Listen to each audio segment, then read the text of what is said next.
잠이 안 와요. 아이고, 또 잠이 안 와. 이놈의 약은 효과도 없어. 언제 저 편하게 잘 수 있을군. 혹시 이런 적 있나요? 밤새 두세 시가 넘어가도 눈이 말똥말똥 떠진 채로 누워만 있는 밤. 옆 사람은 이미 깊은 잠에 빠졌는데 나만 혼자 깨어 있는 그 답답한 시간.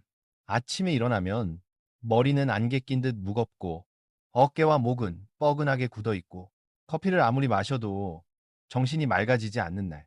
혹은 밤마다 수십 번 뒤척이며 시계 초침 소리만 들리고 시간이 멈춘 듯한 그 긴 밤. 당신도 그런 경험이 있나요? 마그네슘 겸핑으로 인해 스트레스를 받을 수 있습니다. 아무리 피곤해도 쉽게 잠들지 못하고 이리저리 뒤척이며 몇 시간을 허비한 적 있나요? 그건 단순한 불면이 아니라 마그네슘 부족으로 신경이 이완되지 못하고 있는 신호일 수 있습니다. 만약 지금 고개를 끄덕였다면 당신은 제가 서울에서 매일 만나는 노년층 환자들의 절반 이상과 같은 상황일지도 모릅니다. 한국수면학회 통계에 따르면 60세 이상 인구의 약 48%가 만성 수면 장애를 겪고 있습니다. 그리고 더 심각한 사실은 이들에게서 고혈압, 치매, 뇌졸중 위험이 2배 이상 높다는 것입니다. 하지만 다행히도 좋은 잠은 강한 수면제 없이도 되찾을 수 있습니다. 단지 몸의 리듬을 다시 이해하고 작은 습관들을 바로잡는 것만으로도 가능합니다. 잠은 단지 눈을 감는 것 이상입니다. 저는 박지훈, 종로의 한 병원에서 10년 동안 노인내과에서 근무했던 의사입니다. 처음엔 저도 생각했습니다. 불면증쯤이야 누구나 한두 번쯤은 겪는 일이지. 하지만 수많은 어머니, 아버지 세대의 환자들이 밤과 싸우는 모습을 직접 본 뒤 저는 깨달았습니다. 잠은 단순히 눈을 감는 일이 아니라 몸과 뇌가 회복되는 생명의 시간이라는 것을요. 아직도 잊히지 않는 환자가 있습니다. 제가 불면을 다시 보게 만든 첫 번째 환자. 마포에 사는 72세 김순자 어르신입니다. 어느 가을 아침 그분은 진료실 문을 열며 불면 피로 건망이라고 적힌 종이를 내밀었습니다. 제가 하루에 몇 시간 주무시나요? 하고 묻자 그분은 쓴웃음을 지으며 말했습니다. 잘 모르겠어요. 잠들었다 싶으면 또 깼다가 시계만 보게 되니까요. 처음엔 가끔 잠이 안 오는 정도였지만 점점 이웃 이름이 생각나지 않고 아침마다 어지럽고 한 번은 화장실에서 가볍게 넘어지기까지 했습니다. 근데 그날 이후 저는 잠을 잃는다는 건 단지 피곤해지는 게 아니다라는 사실을 다시 배우게 되었습니다. 잠자는 동안 사지경련. 잠자는 동안 팔이나 다리가 갑자기 경련하거나 쥐가 나는 현상, 특히 노년층에서 자주 보이는 이유 중 하나는 마그네슘 부족으로 근육이 이완되지 못하기 때문입니다. 김순자 어르신의 기본 혈액 검사를 확인했을 때 겉보기엔 큰 이상이 없었습니다. 혈압이 약간 높고 신장 기능은 정상이었죠. 하지만 아침 코르티솔 수치가 높고 밤 멜라토닌 수치가 매우 낮았습니다. 즉, 생체 시계가 완전히 어긋나 있었던 것입니다. 그분은 오후 4시에도 커피를 마시고 밤늦게까지 드라마를 보고 저녁을 늦게 먹는 습관이 있었으며 아침 햇빛을 거의 쬐지 않았습니다. 그 결과 수면이 자주 끊기고 깊은 잠수면의 뇌청소 단계에 들어가지 못한 것이었습니다. 저는 수면제를 처방하지 않았습니다. 대신 이렇게 말했죠. 우린 약으로 재우는 게 아니라 몸의 시계를 다시 맞춰볼 겁니다. 그날부터 그녀는 작은 아침 의식을 시작했습니다. 아침에 정해진 시간에 일어나 커튼을 열고 15분간 햇빛을 쬐며 따뜻한 물 한 잔을 마시고 집 앞을 천천히 산책하기. 밤에는 휴대폰 불빛을 줄이고 잔잔한 음악을 들으며 따뜻한 물에 발을 담그는 것. 그리고 저는 신경을 안정시키고 멜라토닌 생성을 돕는 마그네슘이 풍부한 음식을 식단에 더하라고 조언했습니다. 그건 약보다 천천히, 하지만 훨씬 오래가는 방법이었습니다. 이유 없는 불안과 짜증, 나이 때문이 아니라 세로토닌이 부족해서입니다. 아침마다 괜히 짜증이 나거나 불안하거나 이유 없이 우울해지는 사람들. 그건 단순한 기분 문제가 아닐 수 있습니다. 수면의 질이 무너지고 뇌의 회복 리듬이 흐트러진 신호이기도 하죠. 김순자 어르신도 처음엔 반신반의했습니다. 하지만 3주 뒤 다시 찾아온 그녀는 문을 열자마자 이렇게 말했습니다. 박사님, 이제 새벽 3시에 시계를 안 봐요. 그녀는 여전히 이른 시간에 깼지만 진짜로 잔 것 같은 느낌이 돌아왔다고 했습니다. 몇 가지 작은 변화를 꾸준히 지켰을 뿐인데 몸의 신경계가 스스로 제 리듬을 되찾은 것이었습니다. 그 일을 계기로 저도 제 자신을 실험해 보기로 했습니다. 오랜 시간 야간 당직을 서며 피곤한데도 잠들지 못하던 의사였던 저는 매일 수면 일지를 적기 시작했습니다. 하루 중 언제 커피를 마셨는지, 언제 햇빛을 쬐었는지, 언제 휴대폰을 내려놓았는지 기록했죠. 그리고 놀랍게도 단지 몸의 신호를 듣고 작은 습관 하나씩 바꿨을 뿐인데 잠이 자연스럽게 찾아왔습니다. 억지로 재우지 않아도요. 그 후로 수백 명의 환자를 만났습니다. 5년 동안 수면제에 의존하던 68세 이종수 어르신, 밤마다 소변 때문에 잠이 끊기던 64세 한미연 씨, 그들에게 공통된 한 가지가 있었습니다. 바로 몸의 생체 리듬과의 단절. 하지만 그 리듬을 되살리고 나면 단지 잠만 좋아지는 게 아니었습니다. 혈압이 안정되고 기억력이 또렷해지고 무겁던 마음까지 가벼워졌습니다. 잠을 회복한다는 건 단순히 자는 법을 배우는 게 아니라 몸과 마음의 시간을 다시 맞추는 일이라는 걸 저는 그때 확실히 깨달았습니다.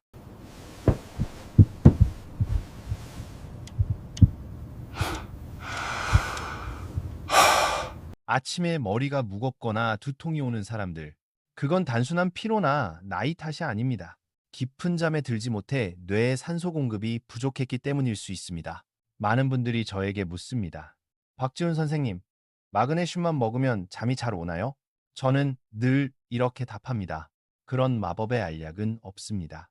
하지만 올바른 시점과 용량, 그리고 음식과의 균형을 알고 섭취한다면 그건 단순한 영양제가 아니라 몸이 스스로 회복할 수 있는 도구가 됩니다. 여러 연구에 따르면 노년층에게 마그네슘을 보충하면 깊은 수면 단계가 늘어나고 잠드는 시간이 단축되며 멜라토닌 분비가 개선됩니다. 무엇보다 의존성이 생기지 않습니다. 그래서 이 시리즈에서 저는 여러분과 함께 5가지를 이야기하려 합니다. 일땐 왜 노년층이 쉽게 불면에 빠지는지, 그리고 단순한 일시적 불면과 진짜 수면 장애를 구분하는 법. 햇빛, 움직임, 생활 습관만으로 생체 시계를 되살리는 실전 방법. 삼심신경을 안정시키고 깊은 잠을 유도하는 마그네슘 식품 3그룹과 그 조합 레시피.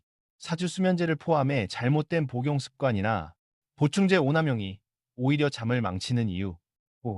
네, 그리고 마지막으로 오늘 밤부터 바로 시작할 수 있는 7일 수면 회복 플랜. 이 모든 내용은 복잡하지 않습니다. 과학적 근거가 확실하고 집에서도 쉽게 실천할 수 있습니다.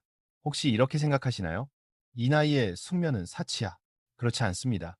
지금이라도 충분히 회복할 수 있습니다. 저 박지훈과 함께 이 작은 여정을 시작해 보세요. 잠은 단순한 휴식이 아니라 몸이 스스로 치유하는 시간입니다. 그건 기억의 토대이자 지혜의 근원이자 매일 아침 미소로 깨어나는 힘이죠. 이후 이어질 영상에서 실제 방법과 식단을 하나씩 알려드리겠습니다. 혹시 주변에 밤마다 뒤척이는 가족이 있다면 이 영상을 함께 나눠주세요. 따뜻한 물 한 잔, 이른 아침 햇살, 그리고 올바른 마그네슘 섭취. 그 3가지가 인생 전체의 리듬을 바꿀 수 있습니다.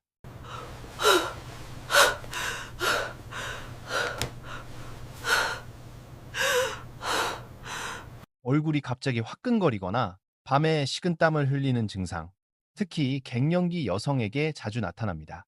이건 단순한 체질 변화가 아니라 전해질 불균형과 마그네슘 부족 때문에 생기는 현상입니다.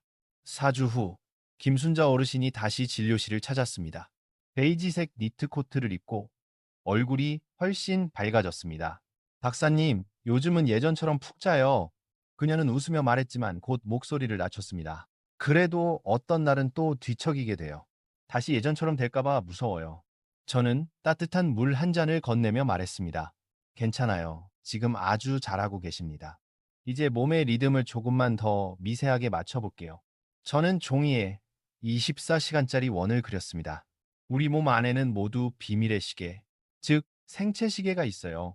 아침 햇빛이 눈에 들어오면 그 신호가 뇌로 전달되어 이제 깨어날 시간이다 하고 알려줍니다. 반대로 해가 지면 몸에서는 멜라토닌이라는 호르몬이 분비되어 신경을 안정시키고 잠을 부릅니다.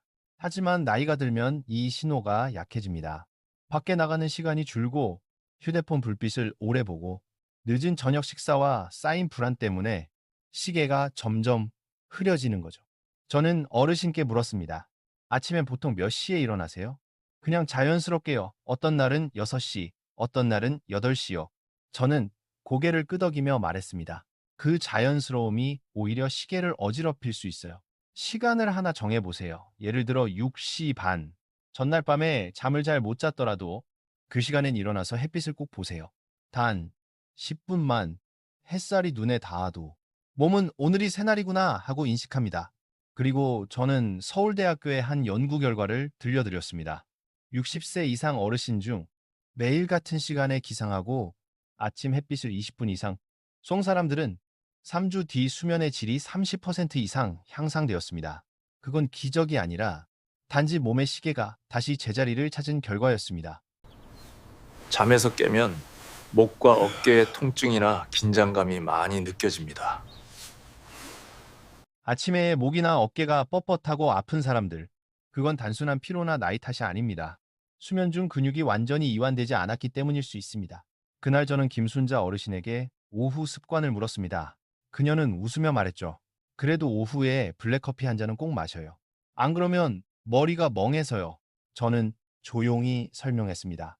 카페인은 몸속에 최대 8시간까지 남아요. 그러니까 오후 4시에 마신 커피가 밤 12시까지 영향을 줄 수 있죠. 그녀는 고개를 끄덕이며 웃었습니다. 그럼 보리차로 바꿔야겠네요. 저는 미소 지으며 말했습니다.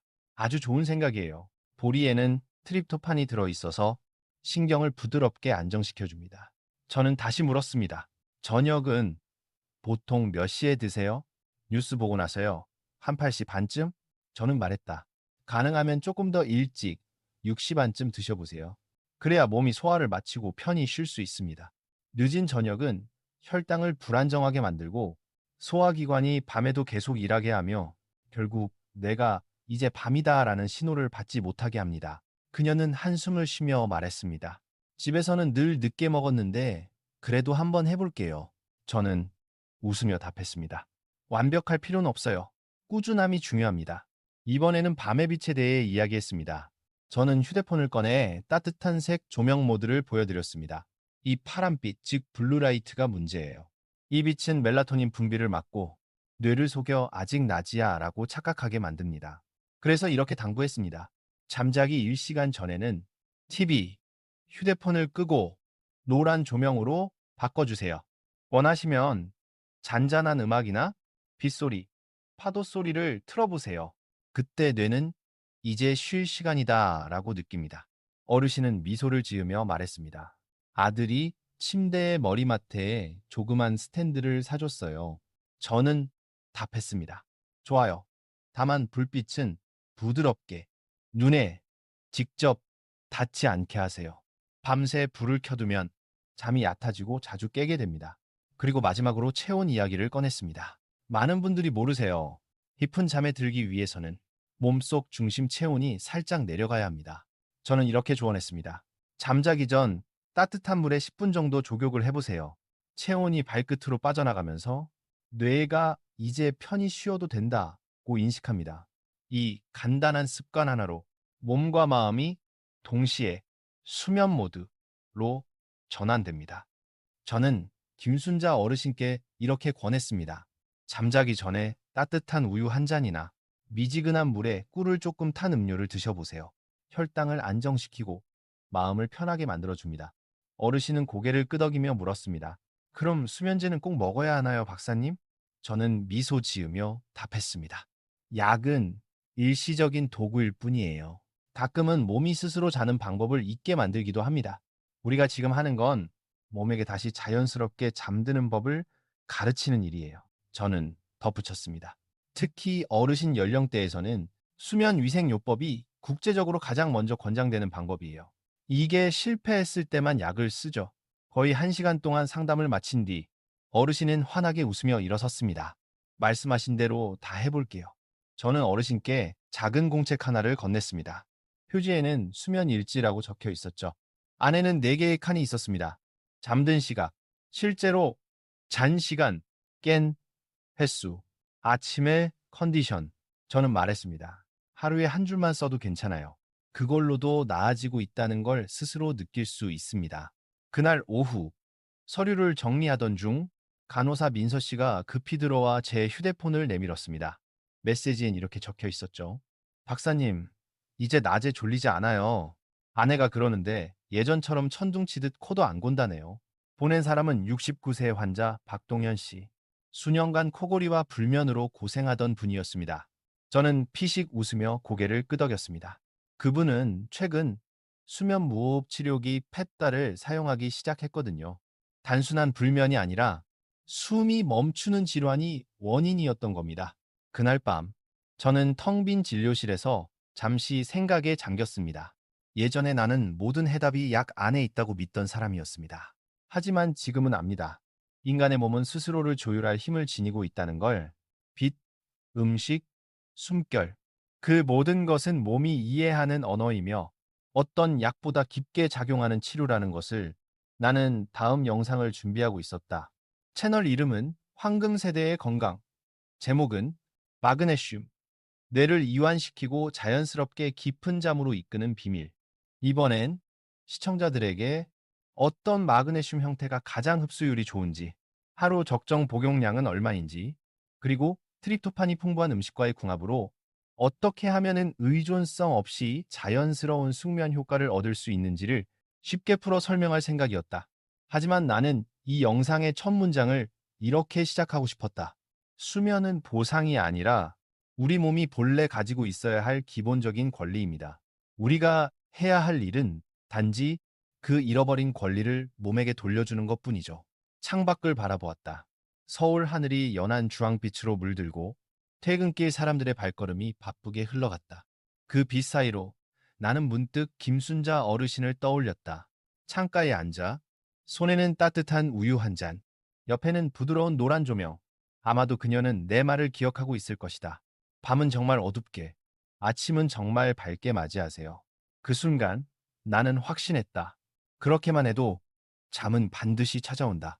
가을바람이 흰 머리칼을 스치듯 누구의 초대도 없이 조용히, 자연스럽게. 2주 뒤, 나는 진료실에서 소규모 그룹 상담을 열었다. 참석자는 단 3명. 김순자 어르신, 박동현 씨, 그리고 날씨만 바뀌면 잠을 설친다는 65세 여성 이미선 씨. 나는 이 시간을 마그네슘과의 대화라고 불렀다. 아무도 작은 미네랄 하나가 수면에 그렇게 큰 영향을 준다는 걸 처음엔 믿지 못했다. 나는 먼저 물었다. 언제 몸이 가장 편안하다고 느끼세요? 박 씨가 먼저 대답했다. 따뜻한 물로 목욕하고 나면요. 김어르신은 웃으며 말했다. 손녀가 자장가 불러줄 때요. 이미선 씨는 잠시 생각하더니 말했다. 집안일 다 끝내고 그냥 가만히 앉아있을 때요. 나는 고개를 끄덕였다.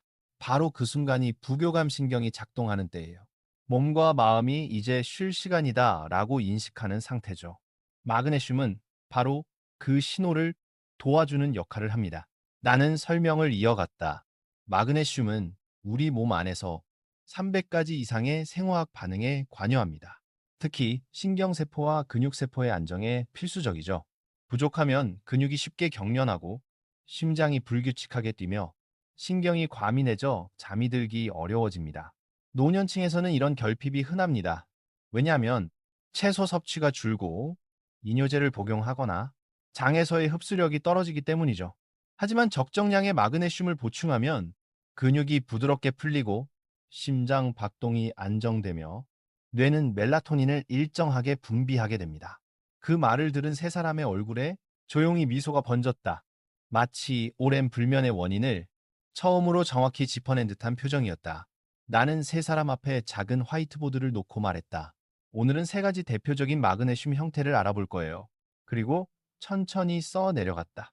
매그니슘, 디아이시네이트, 글리시네이트. 흡수율이 높고 위에 부담이 거의 없습니다.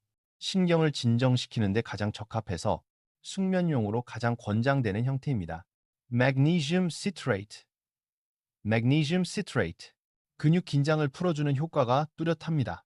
가끔 변비가 있는 분에게도 도움이 되죠. 3등 Magnesium threonate. 메네이트, 메이트, 뇌세포로 잘 흡수되어 기억력과 집중력 향상에 도움이 됩니다. 나는 강조했다. 반대로 매그니시움 억사이드 산화 마그네슘은 피하세요. 흡수율이 낮고 설사를 일으키기 쉽습니다. 세 사람은 고개를 끄덕이며 공책에 꼼꼼히 적어 내려갔다. 눈빛에는 마치 잃어버린 열쇠를 찾은 듯한 안도감이 비쳤다. 김 어르신이 손을 들었다. 하루에 얼마나 먹어야 하나요? 나는 미소 지으며 답했다. 처음엔 저용량으로 시작하세요. 식후 저녁에 200mg 정도면 충분합니다. 그걸로 잠이 잘 오면 그대로 유지하세요. 그래도 부족하면 의사와 상의해 300mg까지 늘릴 수 있습니다.